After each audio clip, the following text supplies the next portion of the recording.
Now, I focus on the fear, so I'm praying to God about, not about feeling the fear, but being honest. When I say praying, I'm being honest with God about the fear. I don't want to feel this fear. I don't feel it's fair. I'll be honest about my emotions about this fear. You'll find that in itself unlocks something within you. And you'll find different events will occur during the week. Now, when you do this, when an opportunity comes up and the fear is triggered again, allow yourself to experience it in that moment. Right? So, I've got a fear of personal harm. I'm driving along in my car, someone cuts me off, and I get into anger. What have I just done? I've just not allowed myself to feel, in that moment, the fear that I had. You see, by getting angry, you say, oh, you effing idiot, whatever. What am I doing? I'm actually blaming the other person now for the fear they triggered in myself. And I'm not allowing that, I'm not consciously seeing the fear that I have. I'm now just projecting it outwards. That's not what I'm suggesting here. So what I'm suggesting instead is I'm driving along, someone cuts me off, I feel the rage rise in me and that desire to respond. And then I say to myself, I am afraid because of what he did. What am I afraid of? What am I afraid of?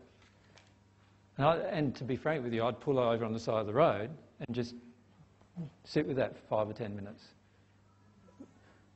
There's nowhere else your soul needs to be but in that moment, right? So even if you're late for whatever it is that you're driving towards, it's better off spending that 10 minutes or 5 minutes that it takes just to work out what that fear was about.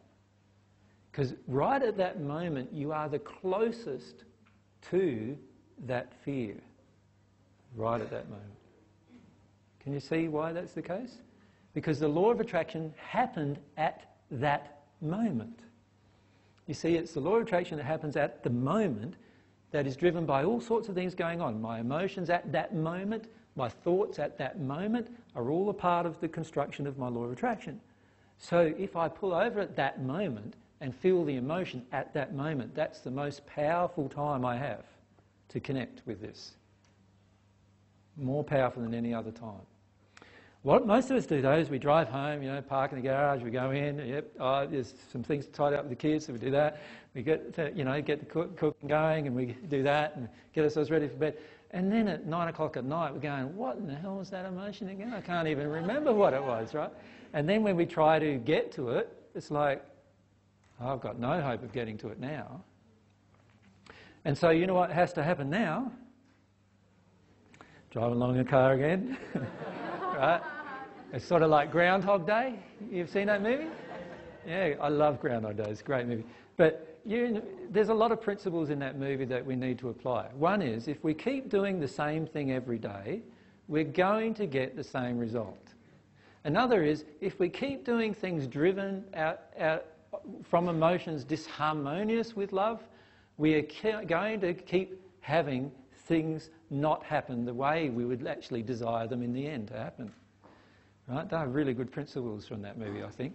And what I would do there is allow myself to stop and pull over and feel the emotion. But now I don't even need to do that. We can be driving along, something happens, and I go straight into tears driving along, right?